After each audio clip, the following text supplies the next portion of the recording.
Welcome back, listeners, to Sandman Stories Presents, a folklore podcast where I read you to sleep or until the next story. I'm your host, Dustin. Today we are back in the book of Louisiana folklore written down by Fortier.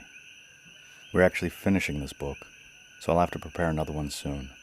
Comment below if you want to suggest another culture to cover. In the first story, we'll learn about what happens when the master is out. In the second, we see that faith pays off.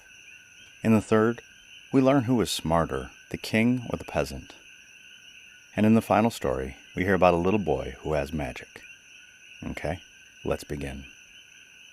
The Good Little Servant. Once there was a gentleman who was very rich and very good.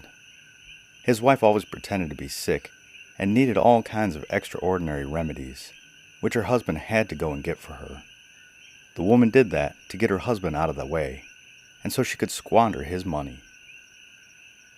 One day, she said she must have some seawater or she would die. The gentleman had a little servant named Little Margot, who always went with him on his journeys.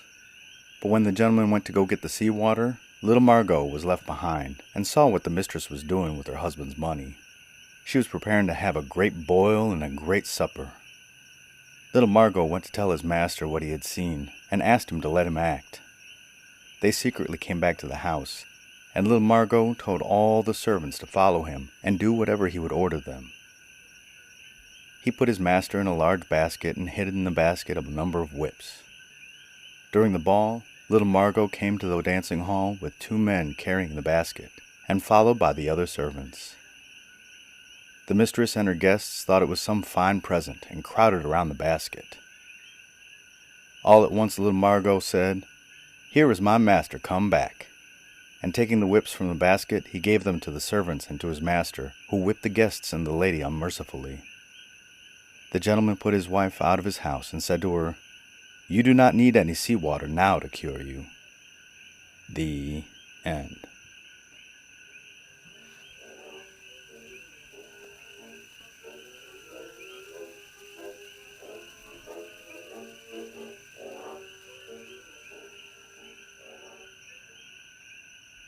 Alright, and story number 2, The Basket of Flowers.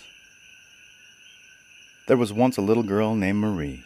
She had no parents, but lived with her old grandfather. She went to work for some people who were very wicked, and those people had a magpie. One day, the magpie stole a ring which was on the windowsill, and now when the ring was missing, Marie was accused of theft, and she was taken and sent to prison. While she was in prison, she was treated very badly, and they beat her to make her say that she was the one who had stolen the ring. Her poor grandfather used to cry all day long, and he went to the prison to see her. On the last day before she was to be tried, they said she would be sent to a penitentiary. She prayed so much to the Holy Virgin that on that very day when the judgment was passed upon her, they chopped down the tree in the yard of the lady, and in the hollow of the tree they found the ring. When the lady found the ring, she went to the prison and said that she had found it. I forgot to tell you that when Marie prayed so much to the Holy Virgin, she made a vow that if she would be freed, she would go to the woods and get the most beautiful flowers she could find. Now when the lady heard of Marie's vow, she filled a basket with the finest flowers she could find in her garden, and she gave her a little house for herself and her grandfather. The end.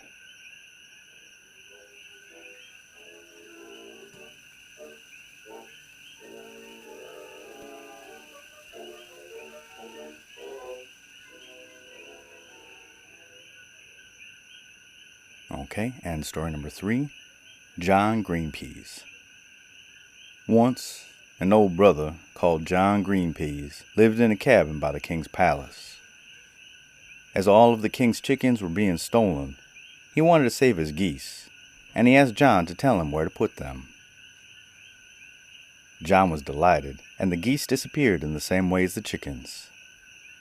Then the king asked John to tell him where to put his money, and John told him to put his gold where he had put the geese. The gold disappeared also. The neighbors then convinced the king that John was the robber, and the king went with his guards to arrest the old man. John knew what was going on, and he placed a goose with a gold coin under its wing on the table. When the king arrived, John showed him the goose, and told him that whenever he needed money, the goose would give him some, if he played on the fiddle. The king bought the goose, but when he saw how John had deceived him, he had him put into a bag and thrown into the river. Well, the men who were carrying the bag stopped at a local bar, got drunk, and left John for some time in the middle of the road. While he was sitting there, he heard a shepherd coming along with his flock, and he began crying that he did not want to marry the king's daughter. No, no, no, I will not marry the princess. No, no, no, no, no. He put up enough of a fuss that the shepherd decided that he wanted to marry the princess. The shepherd took John's place in the bag in order to marry the king's daughter, and the old man went away with the sheep. The king met John, and the latter told him that he had found the sheep and the gold at the bottom of the river. The king threw himself into the river and was drowned. Poor simple king, to leave a palace to jump into the river. The end.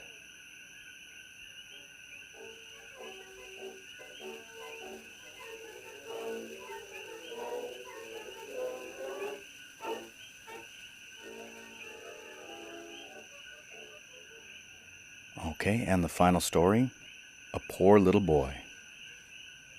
There was once a woman who used to say that she was poor and had nothing to eat. Every day, her husband went to work, and often on an empty stomach. One day, a little boy knocked at the woman's door and asked her if he could come in to warm himself, and if she would give him something to eat and a place to sleep. But the woman refused, saying that she had no fire, nothing to eat, and no place for him to sleep. The little boy was very sorry, but he lay down on the ground in front of the cabin, and he saw through a crevice in the door all that was being done in the cabin. He saw the woman light a big fire, make biscuits, cook a pig, and he saw a man who was hidden in the room come out and warm himself by the fire. "Aha, ha," said the little boy. "That is why she did not let me come in the house. When her husband is not there, she has a high time. She is letting me die of hunger and cold outside, but she will pay for that." A little while later, the woman heard someone walking, and as she thought it was her husband, she hid the pig in the cupboard, the biscuits under the sieve, and the man under the bed. When the husband arrived, he saw the little boy laying on the ground freezing, and he said to him, "What are you doing there? Why aren't you at home? Did you not ask my wife to let you come in? We are poor, but we always find a little corner for you. I am not at home because I have no father and no home. I am not at your house because your wife told me that there was no room for me. Come with me. My wife will change her mind." He took the little boy and made him come in. His wife was astonished to see her husband with the little boy, and she was afraid that he had seen what had happened in the house and had told her husband. But the husband appeared very quiet, and he told her that he was glad to see that she had found some pieces of wood to make a fire, because it was very cold. And he asked her if she had any supper for him. She said no. Then her husband drew out a loaf of bread from his sack and said he had not had much work, and that was all he was able to bring. He divided the bread into 3 shares, for him, his wife, and the little boy. Each one ate his bread, and when they were through, the husband said, "Let us tell some tales to pass the time before we go to bed." "All right," said the woman, because she knew that stories made her husband go to sleep, and she would be able to make the man escape who was hidden under the bed. "Well," said the husband, "commence first, little boy, because you are the youngest." I do not know any stories," said the little boy. "My father always told me to tell the truth. I do not know any stories, but I know some true things." "Tell us true things then," said the husband. "Well," said the little boy, "I know there are biscuits under the sieve, pig's meat in the cupboard, and a man under the bed." "That is not true," said the woman, who was trembling with fright. "There is nothing at all." "Let us look nevertheless," said the husband, and he found the biscuits, the pig, and the man. The husband was so angry to see that his wife had deceived him that he put her out with the man, who did not want her, because if she deceived one man, she might deceive another. She died cold and alone in the woods. The husband took in the little boy to stay with him, and he thought he was a sorcerer because the boy did not tell him how he had found out what he had said. The end.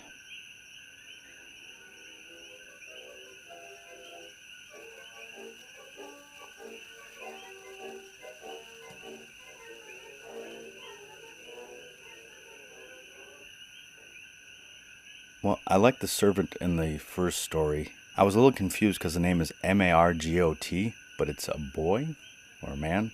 A little confusing for me. I was Margot, I don't know. The second story was a good illustration of how powerful faith is in Louisiana. The third story was a classic underdog outsmarting the mighty, and the fourth one was kind of a sad one to end on. It seemed like cheating and telling stories were the two strong themes here. I did like the side dude not wanting her because she tricked men, as if he wasn't helping her out with that. And with that, the book comes to a close. I hope you all give me a hand in choosing another book. I have Arabian Tales, Hungarian Tales, and Tales from South America. Drop a line and let me know what you would like to hear. The podcast shoutout is to Working Class History. If you care about other people and want more information on fighting for the working class, go give them a listen. And the listener shoutout is to Saarland in Germany. If I get a chance to visit there, I'd like to visit the Saarland Museum. And to my listener in Saarland, I say, Dankeschön und guten Nacht. Thank you, and good night.